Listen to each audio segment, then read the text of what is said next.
Si kwamba tulifanya jambo la ajabu, lakini ni neema tu ambayo tumepewa na Mungu. Nasikia vizuri kwa sababu niko mbele za Baba na mbele za ndugu zangu katika Kristo. Basi Mungu awabariki tena. Kwa majina, sababu pana wageni katikati yetu.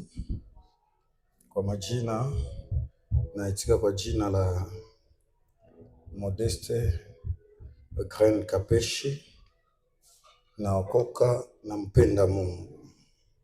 Na kwa nia yangu, nataka sana Mungu anifanye kuwa njia yake.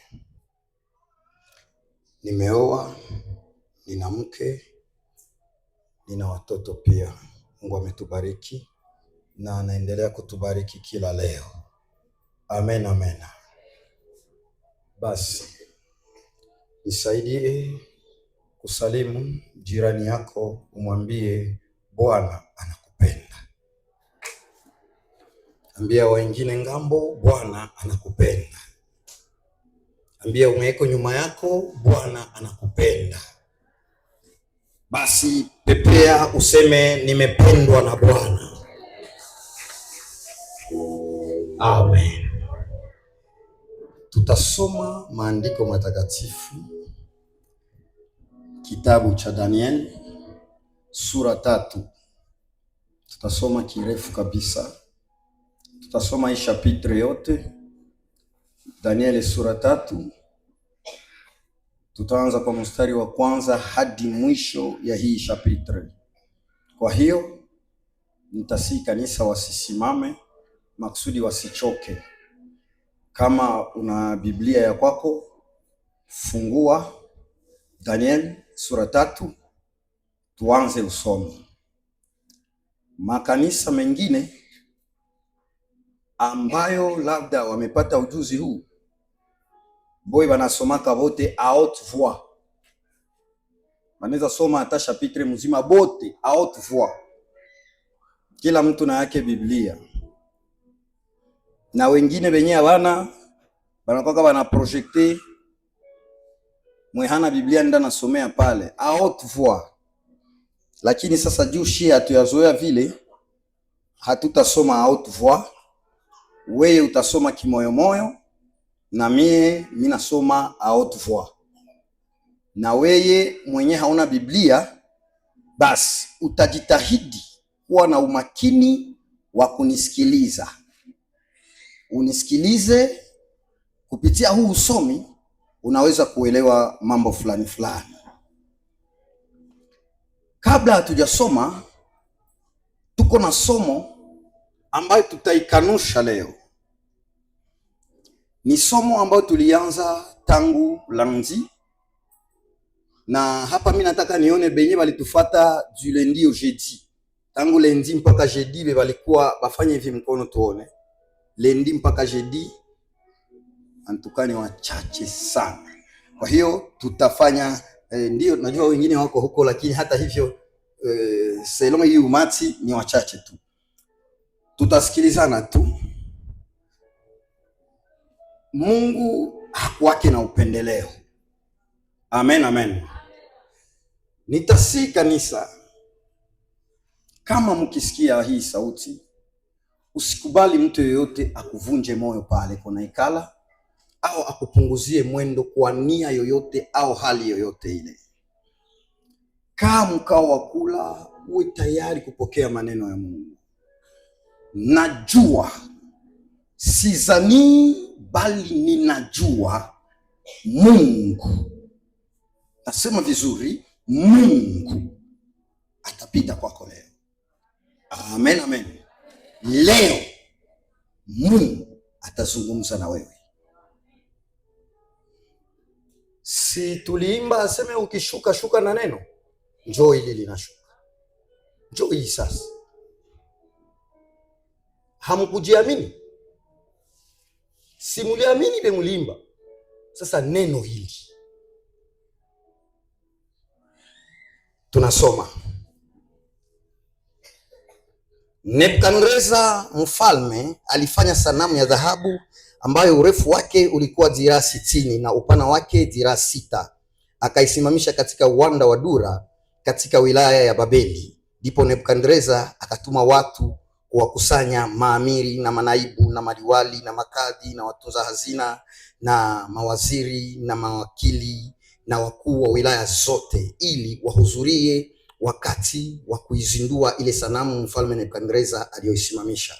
Ndipo maamiri na manaibu na maliwali na makadhi na watunza hazina na mawaziri na mawakili na wakuu wa wilaya zote wakakusanyika ili kuizindua ile sanamu mfalme Nebukadneza aliyoisimamisha. Wakasimama mbele ya ile sanamu mfalme Nebukadneza aliyoisimamisha.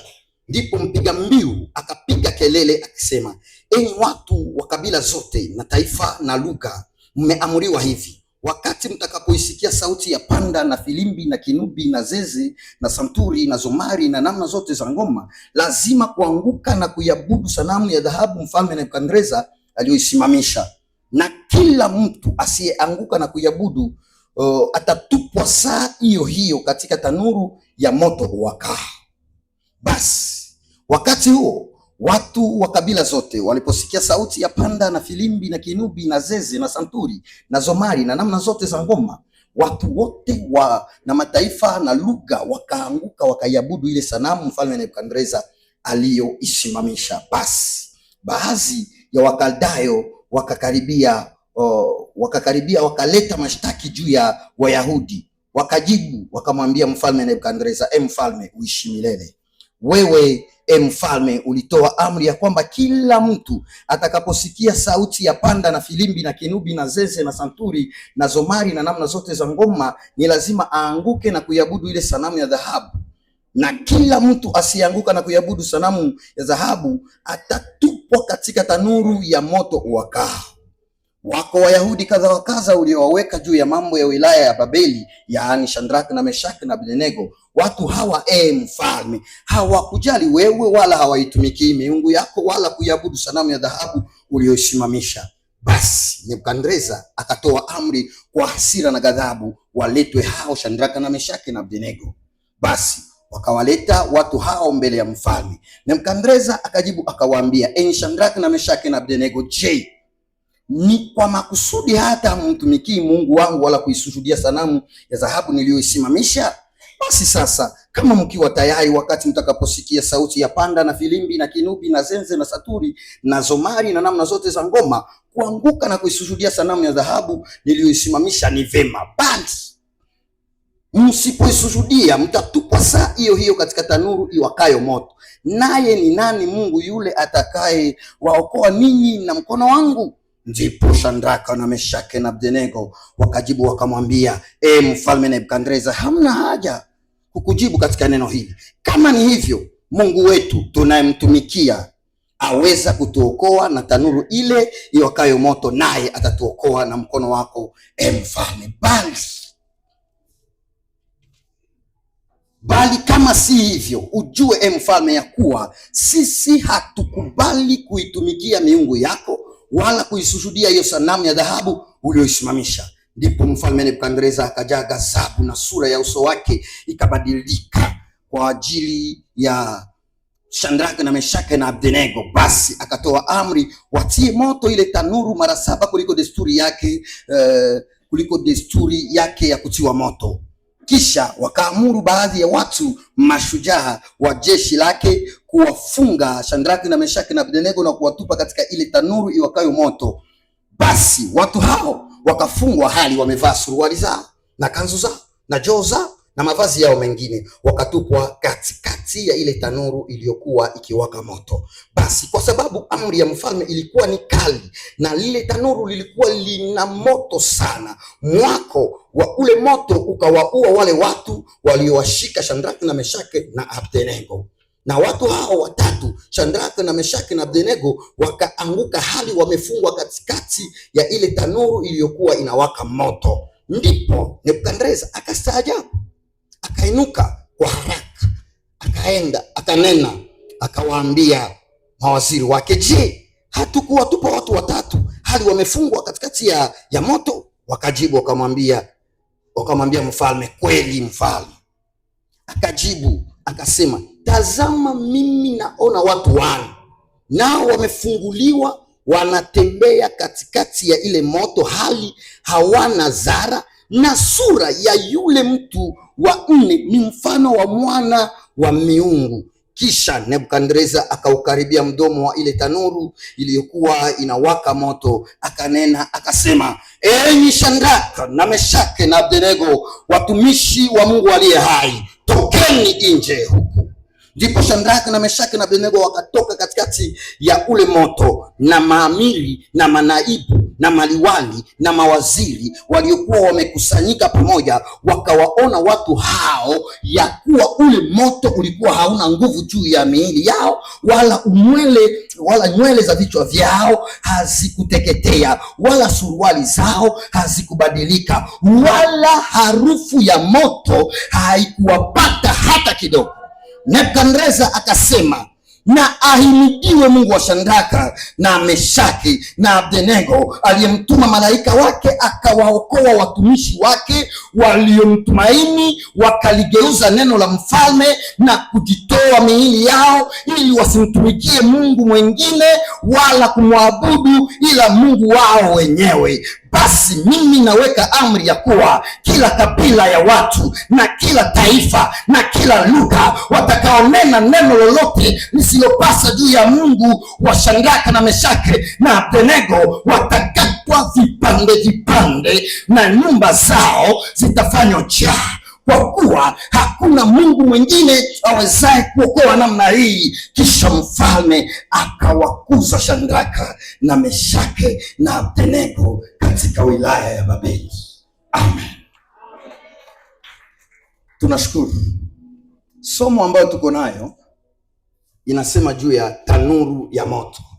Nisaidie, ambia jirani yako tanuru ya moto.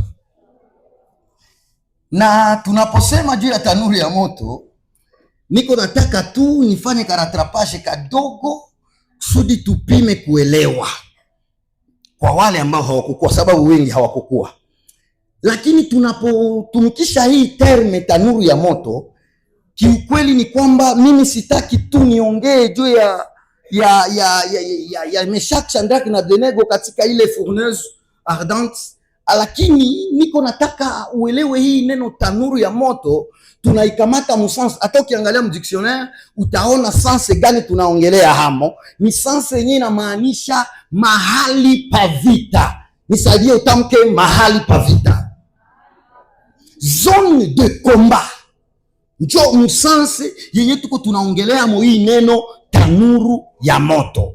Maana yake niko nataka kuonyesha watu mahali pa vita au jaribu kubwa ambayo unaweza kuwa uko nayo, inaweza kufanya ushinde ile jaribu. Bwana Yesu asifiwe. Niliongea hivi nikasema, mara mingi sana kawaida yetu wanadamu tunakuwaka tunafurahia victoire, tunakuwaka tayari kushangilia ushindi ambao umetokea, lakini tunakuwaka wagumu wa kutaka kuelewa ule ushindi ulitokea namna gani. Bwana Yesu asifiwe. Elewa hivi, hakuna ushindi yenye ilishakatokea bila parcours ya kufikia ile ushindi. Hayakuwa. Je paraphrase. Iwe katika ulimwengu wa kiroho au kawaida ya maisha, kila mtu mwotonaka anafaulu katika maisha, ujue nyuma ya ile victoire kulikuwa parcours, kulikuwa njia ya alipitia. Bwana Yesu asifiwe sana. Maana yake mkiswahili ingine, hakuna jambo linalokuja kumaisha ya mtu la ushindi au hasara. Aseme tu bilikuya tu au hasara. Ndugu zangu, mwelewe hii. Kila hatua kubwa ambayo mtu anakuwa anaifanya na inaleta ushindi, elewa kama kuko conditions zimoya zenye alikuwa oblige ajisumete yako zikalazimisha sasa ile ushindi inatokea. Ni kitu moya njoto inajiletaka kumtu na akufurnire eforo yoyote, na ile kitu ndaigeneralize mulugha ya asili banaita buhanya au shida, tatizo tu njo nafikaka hako mtu na hakufanya nguvu juu aipati. Bwana Yesu asifiwe. Hakufanya effort, lakini kila hata ile manguo unavala pale si unapendeza, hazikujitia kumwili yako. Kuko vitu vyenye ulipitia njo uvale zile nguo. So niko nataka kama dunia ingelinisikia, kama kanisa ingelinisikia, ielewe kwamba rien n'est gratuit. Tutoke mwa ile injili, kama munisamehe niseme ile Kiswahili ya zamani ya kufikiri kwamba yote ni kwa neema. Hapana, yote haiko kwa neema. Nikuambia hivi, nikuchanganya, hata mbinguni hatutaingia mbinguni kwa neema. Hey mama, tena anaanza mbinguni, hatutaingia mbinguni kwa neema. Tuliokolewa kwa neema, lakini mbinguni ni wenye nguvu ndio watauteka. Amen, amen. C'est-à-dire kazi ya neema ni kukufanya wewe uokoke, umjue Kristo. Ukishamjua Kristo ndio neema, parce que tu n'as rien payé pour ce salut. Lakini kusudi sasa uvikwe taji huko juu, ni lazima utumie nguvu. Sio maana maandiko nasema, Yesu akasema tangu wakati wa Yohana Batizaji hata hivi ufalme wa mbinguni unapatikana kwa neema, unapatikana kwa nguvu, na walio na nguvu ndio watakao uteka. So kuko wakati tunaweza jitia ama udhaifu wa kutumia effort fulani kusudi tupate mambo fulani, tunabakia na ile akili moja hivi ya neema, neema, neema. Mimi nakuambia, na utatushika mihadi na utahama makanisa zote na hautapata kitu kama hauheshimie loi ya nature. Bwana Yesu asifiwe. Hata Mungu, musikie vizuri hapa, hata Mungu na njoo Mungu mweza wa yote, naye anaheshimiaka sheria, anaheshimiaka loi ya nature kusudi mambo fulani itokee. Bali kuambia Mungu alikosa strategia ya kufanya, njoo tu tukishangala Yesu huyu hakuikosa, lakini alijua kama kuko sheria ya nature. Huyu ifo azaliwe naye atambale prosesise zile zingine za nature yenyewe yeye peke aliweka, aziheshimie, jua niokoe mie na wewe. Problem serieux, si tu tunataka tuvuke maetapi. Mungu hakuwake magicien, Mungu hakuwake franc-maçon, Mungu hahongwi, Mungu hakuwake désordonné. Bwana Yesu asifiwe. Tunaweza celebrate, Meshaki, Shadraka na Abednego bali tupa mtanuru ya moto, lakini bali toka mule, Mungu alibapigania wakatoka. Na wewe uko na jaribu, peut-être nous comme prédicateur on peut dire ça, na wewe usiogope. Na wakati uko tunahubiri tunakuwa na vivacité avec beaucoup de paroles za kuflatter watu, usiogope. Na wewe ile shida yako, Mungu alishindia Meshaki, Mungu alishindia Shadraka na Abednego, na wewe atakushindia. Mungu atakushindia. Daniel katika tundu la simba, Mungu alimtosha mule, na wewe. Bandugu, tufunguke akili. Ni kweli na amina, Mungu ndio alishindia bali, lakini turudie maana yake. Niko nataka kuambia hivi, usikuwe tu na habitile tangu leo ya kuselebrate ushindi ya fulani, lakini jitahidi ujue alipitia nini ili ushindi itokee, sababu kiukweli ushindi haiwezi kujileta, haiwezi. Bwana Yesu atusaidie sana. Sasa nawaza pale tumekusanya hata wale ambao wanafika tu leo. Acha tu nitaje kwa kutamka tu ushindi fulani ambazo tunazijua ziko très celebre mu Biblia, kisha tuguse mambo fulani na tumalize. Ushindi ya Yesu Goligota. Tunaimbaka kama alishinda kifo na mauti Goligota, Yesu ni mshindi na tunafurahia tu hili.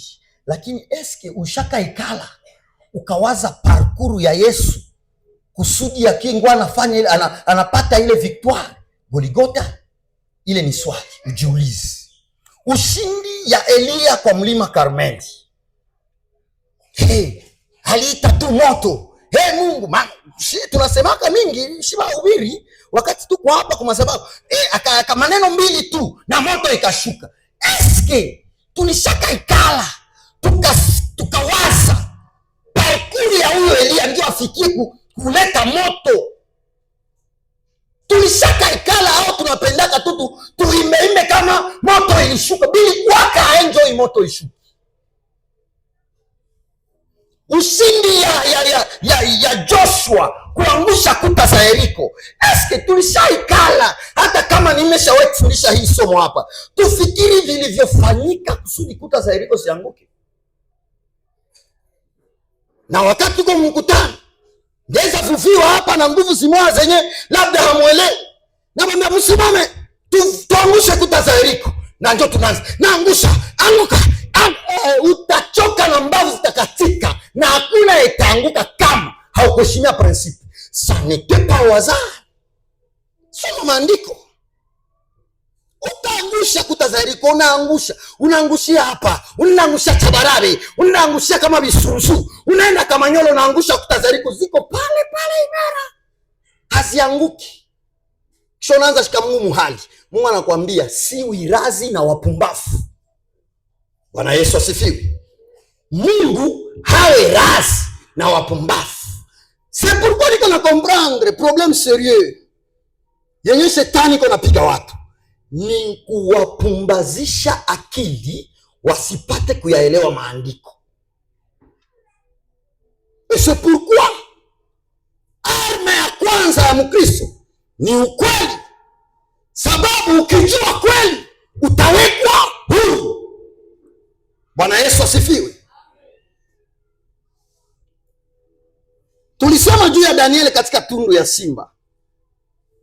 Tuna celebrate jinsi Daniel aliangukia mwele foso lion na hakukuwa hata nadhara. Simba zilikuwa ziko njaa, zilikuwa kali mno. Tunafurahi tu kama Daniel aliangukia mule mea, hakukufa, hakukuwa na probleme, hata lukucha kumpita. Siturudie nyuma tuangalie maisha ya Daniel. Bwana Yesu asifiwe.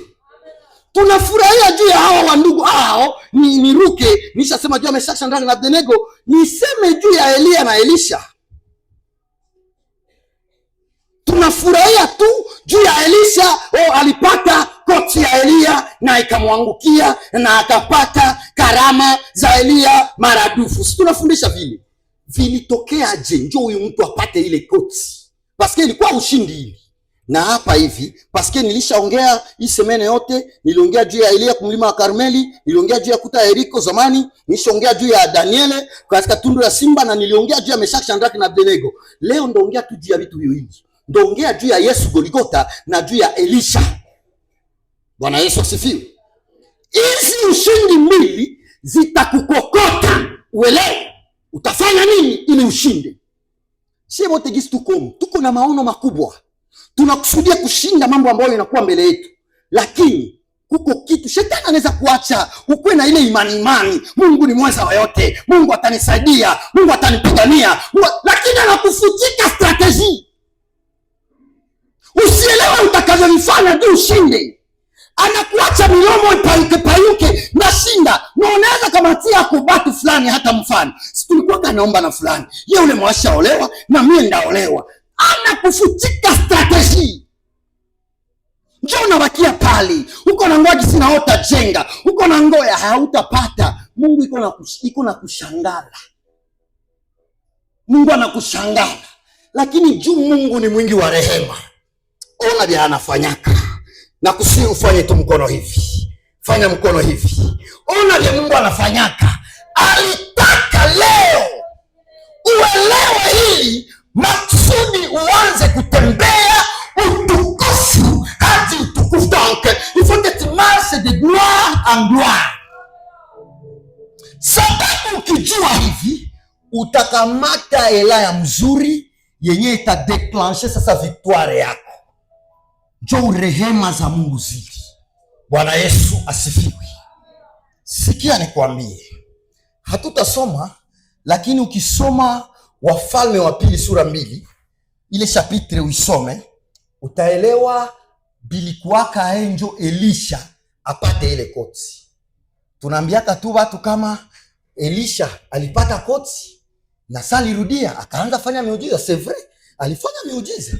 Muujiza ya kwanza Elisha anafanya apre kuachana na Elia, unajua ni nini? Ni kugawanya bahari.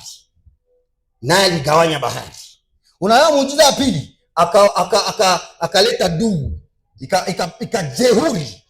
Maandiko yashuhudia vizuri kama waliuawa, ikaua ikalumiza na kuagase plus de 40 personnes. Na aliendelea kufanya miujiza mpaka hata maiti yake ikafufula mfu maiti. Lakini vilikuwa sikia hii breve histoire. Elisha anapakwa mafuta na Elia. Alo. Elisha anapakwa mafuta na Elia maksudi awe nabii mahali pake. Sawa, banaanza enda. Ikafika kwa kifupi, ikafika wakati yenye Elia anataka nyakuliwa. Mungu ashamwambia na ashaambia wengine banabii kama bwana ndabeba huyu atanyakuliwa saa ino. Bote bakajua. Elisha naye akajua kama bwana wangu anataenda.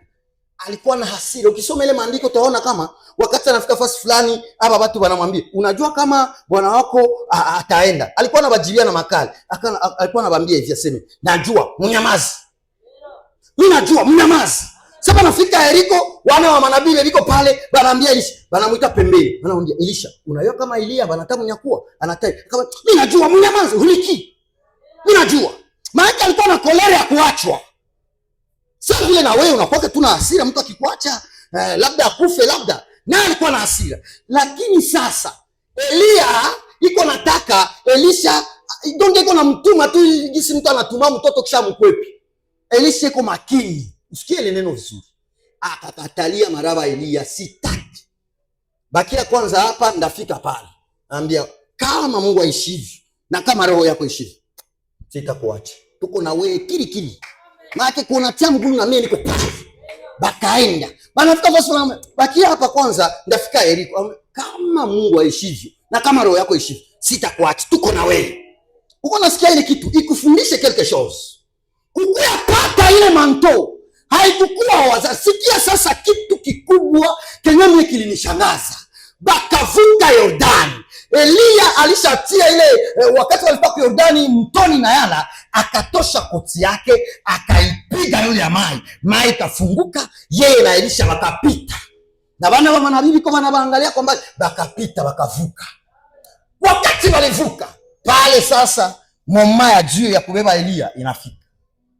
Mungu hakukuya kumubeba tu hovyo. Maandiko yanashuhudia kama gari za moto zikakuya. Upepo ya kisulisuli, tunaweza ita uragan. Ile yenye na mshaka mavumbi na nabeba manjanji. Ile upepo ikakuya. Lakini wakati Elia alitafuta enda, akaambia hivi Elisha, omba vyote vile unapenda, ndakupa. Elisha akasema, huyu jamaa naenda huyu. Ya kumulomba tu ni hii roho yake mara 2. Akamwambia nipe roho yako 2 fois. Usinipe roho moja 2 fois. Elia sikia hii kitu, akaambia Elisha, unaomba neno ya nguvu, lakini condition. Ukiona sandaeni, basi utapata. Kama haoni, usinishike muhali aseme mbona vya naenda na haniachiki. Ukiona, maana ile macho yako kiona na ndio kupewa. Kiswahili ingine ile kuona na njo victoire. Usipoona unafeli. Sasa Elia ashasema, Elisha ashasikia. Ilibidi Elisha akuwe makini, kusionekane kizuizo chochote kitakachomtenga na kupata ile ushindi. Ile tunaimbaka. Mungu naye akatia sasa Elisha mu épreuve, parce que aucun jour mtu hawezi faulu na hakupitia mtihani. Bila yoko na lomba Mungu, kuko mtihani ataleta. Na haiko kwa ubaya, ni kwa wema, parce que c'est la loi de la nature. Hata Yesu hakupewa jina lililo kuu kuliko majina yote na hajashinda mauti msalabani. So upige tu mikono. Yesu kusoma fasi kwenye kabla Yesu hayakufa kwa wanasema il a reçu le nom qui est au-dessus de tout autre nom. Ni après kukufa. Problème. Wako napenda upate victoire na mitihani uko nazishindwa tu. Na hauheshimie loi. Wewe njoo adile kushinda Mungu mwanaheshimiaka loi ya nature. Mungu akaleta sasa nini? Gari la moto. Unasikia ile kitu? Gari la moto. Elisha. Papa, kama kuko mtu mwalishaka tomoa macho, Elisha ni wa kwanza. Elisha anasema ulete moto, usilete. Ntagohia. Manake hii kopeza hazitapigana hivi. Bia kukua kama nda plante, ni plante, lakini macho naifungua. Njoo niambia nikiona. Sasa nafanya vya naenda. Kumbe nibakie niko hivi. Mungu anaona Elisha iko kategoriki. Unasema hakuna mwanangoesha vumbi mu macho. Acha nimuonyeshe na nione kama kweli huyu mtu anapenda hii victoire. Mungu alileta uragan. Balikuwa biko mdesert. Elewa desert, mchanga. Haiko hivi misaa kwetu. Hii ya kwetu ya haiko ya mchanga. Inakuingia macho, unasikia unakosa amani. Bwana alikuwa mdesert, mchanga. Ililamuka. Elisha anasema leo kama nda plante me macho mpaka hiyo mpepeo macho ikayala. Nenda sema machozi na mavumbi ikaforme matope mu orbite za Elisha, lakini ilete kategorike. Angalie, afungule macho tuone kasi Elia taenda. Sasa niona Elia anaenda iko naangalia. Mbingu zikaambia Elia, vua koti papa. Alishaona hivi tu, anaheshimia hivi. Victoire ni automatique. Tosha koti. Elia hautafika huku na ile koti. Mtihani ulipatia huyu, anaiweza. Tosha koti. Elia alikuwa obligé atoshe koti. Aachie Elisha. Elisha akakamata koti, akakuya nayo. Muujiza ya kwanza, anafika tena bahari inayala. Ile koti, paf, maji ikafunguka. Njia peupe. Usifurahie tu. Acha ile imani ya vipande. Ya kurukaruka tu. Unakuwa sakuku yenye nataka kubira. Nanda. Weye, heshimia principe. Heshimia principe. Bwana Yesu asifiwe. Victoire haiku yake wazari. Haiko vitu tu vya kulala unalamuka tu na njoo nishakuwa hivi. Unaweza lala unalamuka ulishaokoka. Lakini hauwezi lala unalamuka unajenga nyumba. Bongo hivi. Bwana Yesu asifiwe sana. Hauwezi lala tu unalala unalamuka na njoo. Hapana. Mungu alishusha kamana limoya. Tangu pale mpaka leo yashukaka. Kwa principe zenye ifo tunaheshimia, ndio tuendelee. Bwana Yesu asifiwe. Iko kiroho, iko maisha ya kawaida. Kuko principe zenye ifo tunaheshimia, ndio tuendelee. Ngoja nikwambie. Wewe unajua muujiza ya ajabu ilitatiza vichwa vya watu katika Yerusalemu au katika Israeli ilikuwa muujiza gani? Hapa nahitaji mtu anijibu.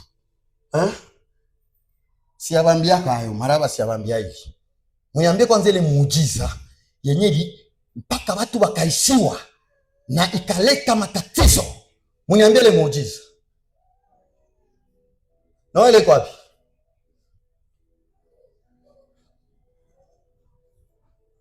Haujui David, wewe uliwewa trofe hapa, uliwewa kupe hapa. Muujiza ya ajabu ilifanyika, Yesu alifanya, unaweza ijua pajide baba, si niwasaidie. Sikia nikwambie, sema baba,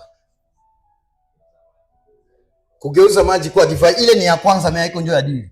Sema mama, hata hausimame, sema tu vile. Aha, mikate, akazidisha mikate. Aha, kapapana mwili yake njoo chakula, na hapana, haiko njoo hii. Msikie muujiza ya ajabu.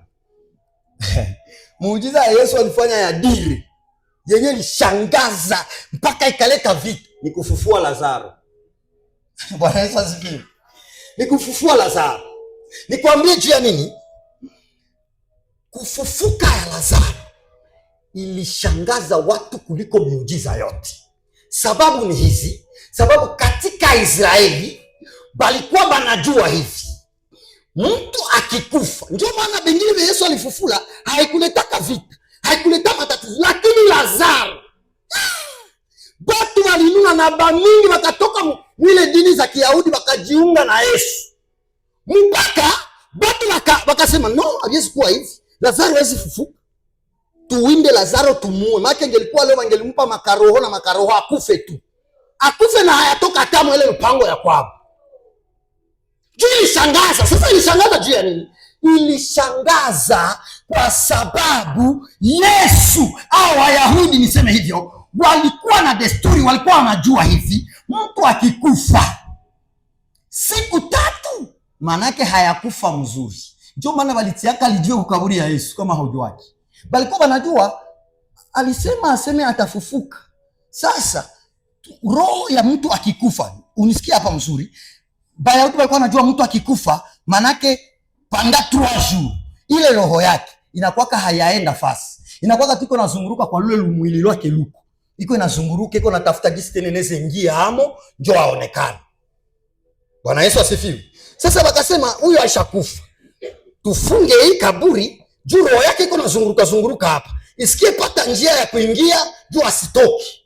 Ndio ilikuwa raison. Sasa huyu Lazaro bakamtia mle, na ukisoma maandiko nafikiri inaweza kuwa Yohana sura kama 11, ngoja tuone pale haraka haraka. Inaweza kuwa nafikiri Yohana 11, nafikiri 11. Aha, tuone pale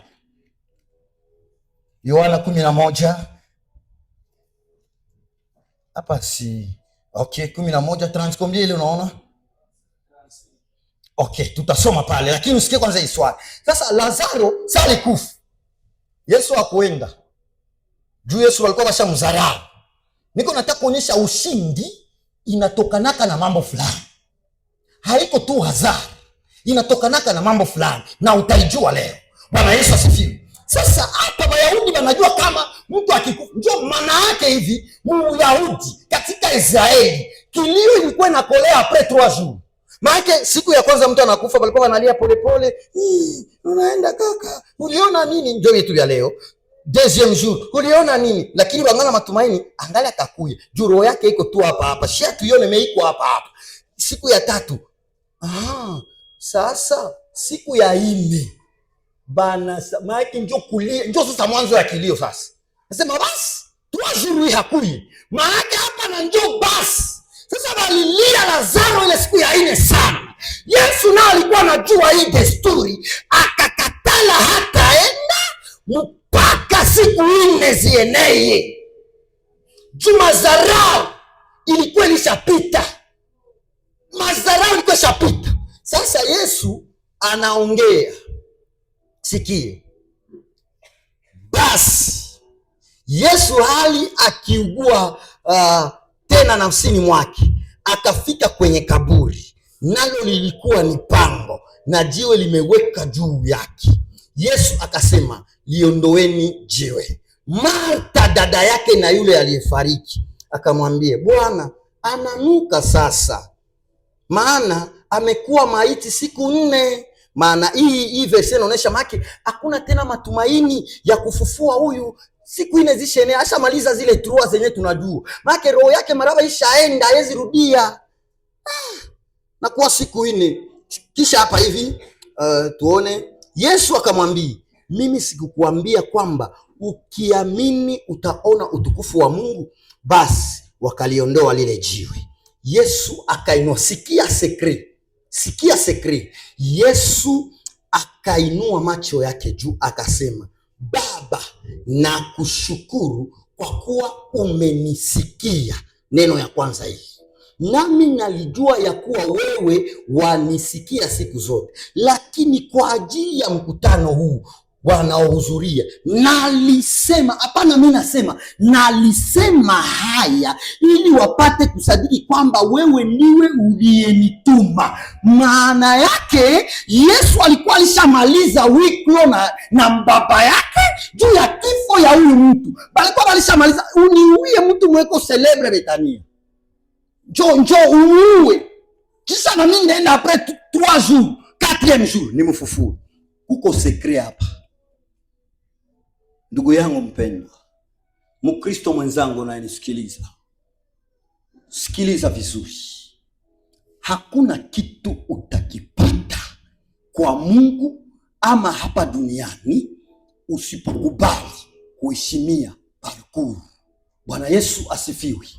Ukiendelea kusoma maandiko utagundua kitu kikubwa.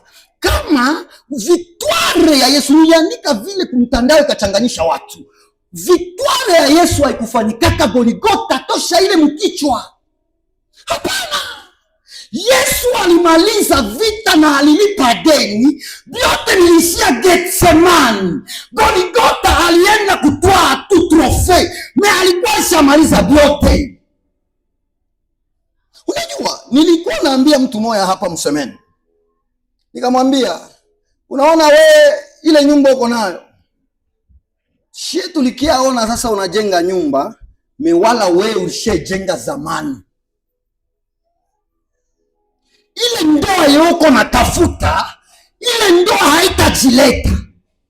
Acha nimalize, niseme hivi. Hakuna vya bure. Usiwazie kuko vya bure.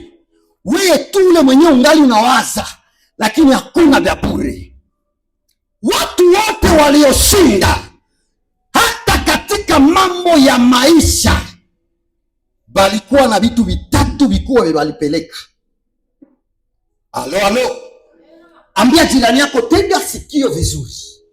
Kulikuwa vitu vitatu, primordialement kulikuwa vitu vitatu kabisa vyenye vilisababisha kila victoire itokee. Kitu ya kwanza, usikie hii. Najua watu wa hapa kwetu hawazoei kuandika. Banakuwaka na memoire tenace. Or, les paroles s'envolent, mais les écrits, alors tu n'écris rien. Maana hii kesho vitatoka mkichwa yako. Vitapotee. Na hata tushawishi watu bafate hii mahubiri kuichube. Haraka, batasema habana mega. Na kuangalia TikTok vichekesho biko na. Mimi niko nafanya yangu. Kama utashindwa kufanya yako, ni wewe ndio ulishindwa. Mimi nafanya yangu.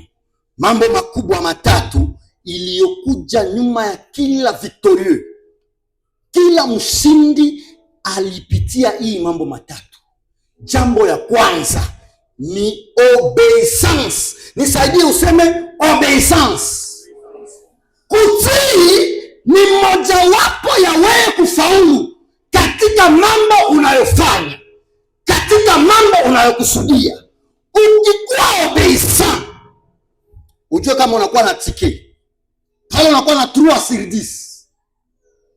Maana yake avec obeisance yo peke hayakuwa victoire. Obeisance inaongezeka hapo sasa, ile yenyewe tunapendaka tutie mbele. Inaongezeka hapo sasa imani. Ukikuwa mtiifu na unaweka imani yako kwa Mungu, unakuwa na hatua ya kufaulu. Kisha kitu ya tatu zinachangana, zinafananana. Kuko zel na courage. Kuko bidii na shuhudi. Yesu hangelikuwa obeisant kwa baba yake iko nayo, angelikula ile mkate mule mjangwa. Bwana Yesu asifiwe. Kanisa twende sawa sawa. Yesu hangelikuwa mtiifu kwa baba yake, kuheshimia vile baba anamwambia, juu baba ndio anajua njia, baba ndio anajua kweko na kupeleka. Hangelitii, naye angelikula ile mkate yenye angelishindwa kwa zile jaribu za shetani alikuwa anamjaribu. Lakini alikuwa na imani, alikuwa mtiifu, na alikuwa na bidii, na alikuwa na juhudi. Sema tu amen. Bwana Yesu asifiwe. Elisha ambaye tunaongea juu yake, hangelikuwa obeisa, azarau, asema aende basi hao waache ema hii moto yote mie niende atanjo maraba. Roho na akili sivitumikie Mungu.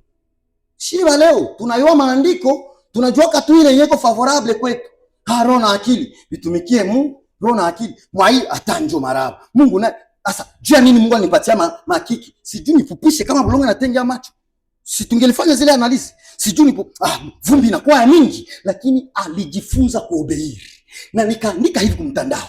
Mtu hapashwe tii tu yale ambayo yako rahisi, hata yale mambo ambayo yanaonekana kuwa mazito, kuwa magumu, kama ilitoka mkauli ya Mungu, ndugu yangu, tii. Utashindwa, endelea juu, uko desordone, unajivuna sana, haupendi sikiliza watu, na haiko tu mkinywa ya Mungu. Hata yenye wazazi yako biko wanakuambia, laisse que je dis ça. Mes chères sœurs, filles, écoutez-moi. Mungu mnatafuta mandoa. Si vile? Njia yenu ya kupata mandoa ni kuheshimia hawa. Hata mnaona banatepeta machafu vile. Mchungaji anasema kaseme sijui kanda juu iseme. Echi jangala gwali mufuko. Awa! Njia zile ndote mko mnapatrouiller. Mupunguze kwenda kwa kumilima, musikie hapa. Mwache tukua tuwaombee, musikie wazazi. Vous voulez des choses sont contraires au même moment. Hawa wanajua njia. Baisha pitia hii miaka 12, 13, 14, 15, 20 zenye mko nazo. Banajua majaribu ya pale kwa mko. Mko mnaona yo. Na hivi mazilipendwa zishaka kuwa. Unavala kikombe na anaivala. Mnaona nous sommes au même niveau. Maake hii acha mzaa. Acha. Mungu hawi razi na wapumbavu. Hakuna mtu mwalitembea na Mungu mwenye hakukuwa mtiifu. Haiko. Kila mtu mwalitaka Mungu aonekanie maisha, alikuwa mtiifu. Hata mambo ya uchumi, ya maisha, ukiona mwenzako anakuwa tajiri, ujue kama kuko vya aliobeiri. Kuko wakati yenye alijiima vitu fulani. Nikapana mfano. Juu ya mtu kukosa discipline na kukosa kuwa obeisant na kukosa kuwa na zen na courage. Anajikuta niko na siu ndugu ni iPhone hii. Na mimi nasema bwana. Hapana, mimi ndio ndabakia sasa hivi na matololilo. Kumbe bwana, yeye alipata $1000. Akatosha mo 200, akatosha 300, akauza iPhone. Si anabakia na 700 na investira mo yake. Kisha na mina jobe, mimi naenda chimba wese, mimi beba mizigo, na mimi nangua mineneza na mimi 200.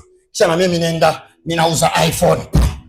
Kisha mimi nakuwa na geuzio kukokoma zile hizi manani za kuonesha kama na iPhone. Nilipita periode niko naona mtu anatia mohi kama $20. Anauza hii pochette. Shiba jene tu kama vya mingi. Hii pochette iko transparent anatia $20. Chine pana kama chine fu. Na utashindwa na utaendelea. Na sona kuomba Mungu nikijua nda kuchimba tu. Ututoshe fudo shibe tuko na vya kuomba Mungu tumuombe. Unapata desa yote unauza telefoni. Uko normali. Sio nakia lilia Mungu hapa. Mungu. Wewe. Na utakutana una chango za ukowia 5000 francs. Hapana. Mungu haiko vile. Na utaenda ukutani. Narudilia. Nasisitiza. Kanisa la Mungu mnielewe. Taifa la Mungu mnielewe. Hakuna hata mtu mmoja alitembeaka na Mungu hakukuwa obeisa. Haiko. Na Mungu hailombe tu kuwa obeisa kwa vile venye unaona biko fasili. Sikia example. Uelewe kama haujue njia. Akili zako kwanza zijue kama mimi niko kipofu sijue njia. Mwanajua njia ni Mungu. Sasa selewe uko na mlango hivi. Mungu akikwambia bwana akela usipite pale, ndio njia hii papa, hata ulisoma unajua ndio mlango hii, pita hapa.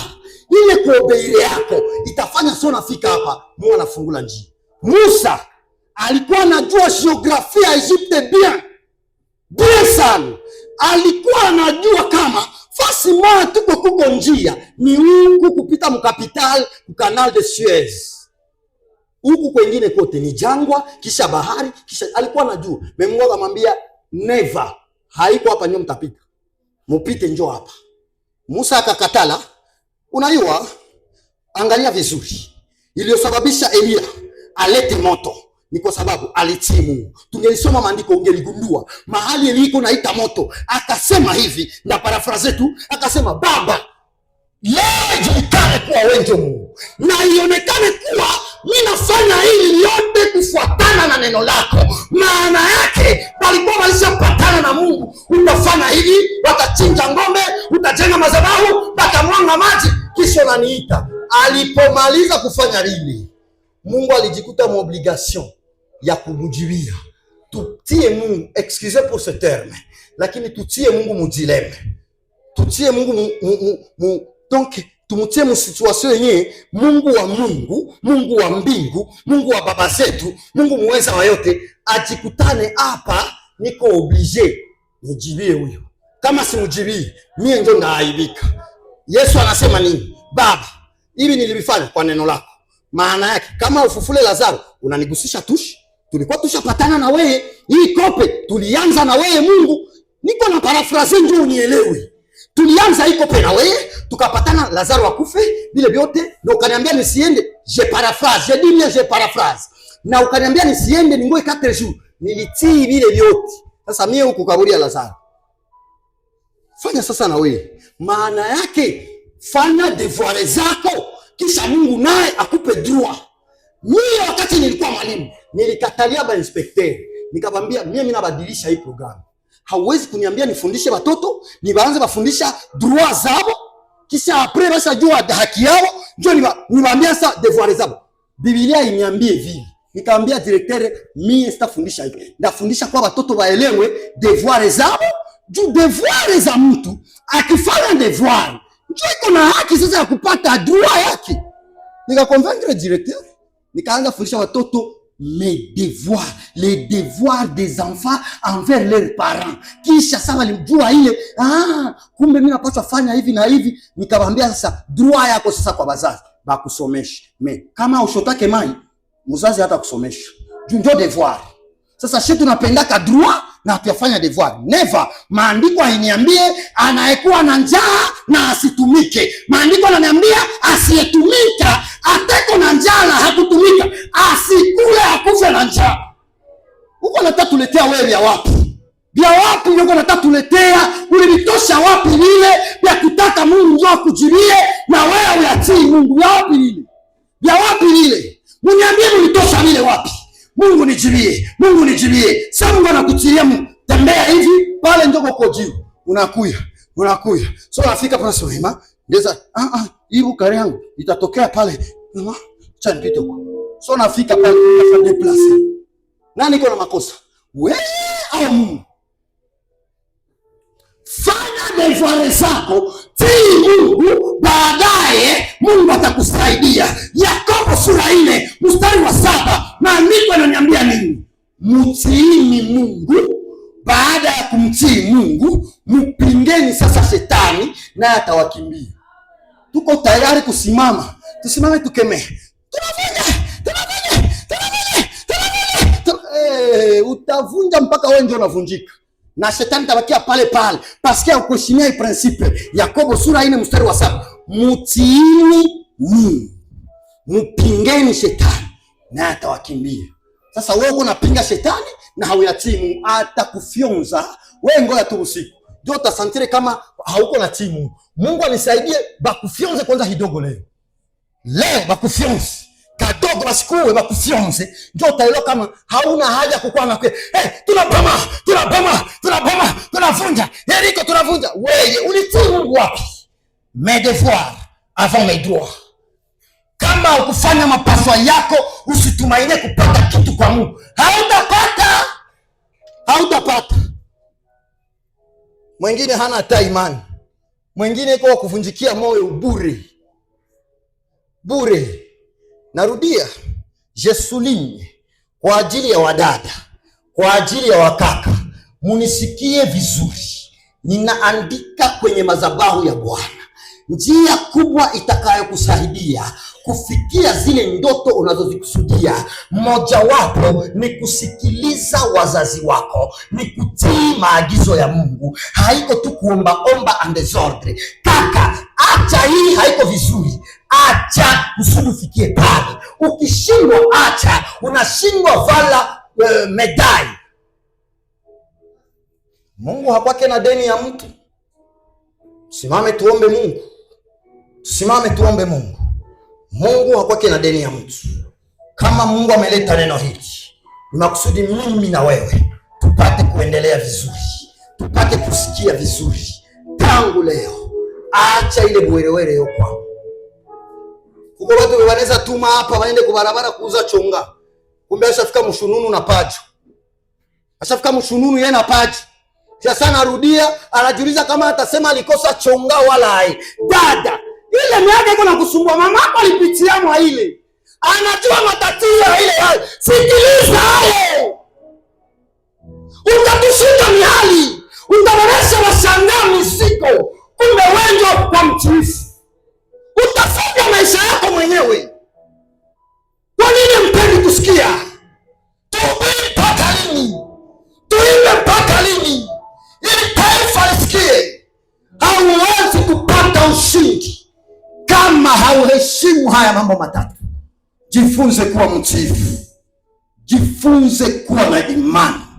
Jifunze kutembea kwa bidii. Kitu yenye na entreprendre, tembea nayo. Jana nilikuwa fasi moya, nikasikia ninajengwa. Baba umoya hivi, ni mzee kabisa wa kanisa fasi fulani. Kumbe wameweka shurti fulani kwao, kwamba hawezi kusimama akiwa na hali fulani. Sasa akajikuta alikuwa anaenda kama wapi, akajikuta vile njogi siiko. Nikasikia anakuwa oblige kukumbuka kama kutii ni bora. Akaita mchungaji wake. Oro yenjo please aje kushinda ule mchungaji. Akamwita, baba, eske utaweza kuniruhusu niingie muibada hivi gisi niko? Akamwexplique, niko hivi. Uniruhusu nikakomprendre batu banatembea na Mungu. Karaktere ya kwanza utakuwa naona banakuwa batiifu. Ukiona uko naongoza watu mkorali, unasema hivi, nabo banafanya hivi, hawakulomba ruhusa, ujue kama wale jehanamu ndio wanaelekea. Hauna kitu. Si Mungu mnaniangalia. Mutanifanya hai. Si mimi huyo. Niko na waonya. Mkuwa watiifu. Haikuwake kutaka kujionyesha. Ndio maana mimi nakatalaka. Sitafanya venye mchungaji aniruhusu. Bali kwa bananialika kumkutano, nilipaswa yanza lendi. Ile yenyewe nilipitaka kule. Lendi le 2, nilipaswa anza mkutano fasi moja. Dimanche, na walianza ni solliciter depuis décembre. Dimanche banatangazia watu mkanisa, au nisha bapatia shuti mulete barua kwanza kwetu. Bakaleta barua na retard samedi. Na wakaenda andikia message usiku kama walishafikisha barua. Nikamwambia sasa mnaleta barua samedi. Juu baba aisome saa ngapi, aimedite saa ngapi, juu niruhusu nikie lendi. Maana mnawaza baba hawezi kuwa na besoin yangu. Bakaniambia bien modio. Tulishatangazia kanisa kama mkutano tulianza lendi. Bakualika tushabalika. Nikamwambia mutulie, baba aniruhusu. Sikuenda mpaka hivi siaenda. Hawezi nigusisha tushe ya vile, nianze korogana na bebalinilea, juu tu nionekane niko vous les artistes. Banizise wa mingi aliko hapa. Heureusement bawili bebiko bango ponctuel. Il suffit tu upate hikope ya hapa. Basi yote aulize mwongozi. Naona tafuta fasi. Wewe endelee. Na mimi naendelea kutii. Sitatii tu Mungu, ndatii na maongozi ya wale wanaoniongoza. Hata waniletea hapa kipofu,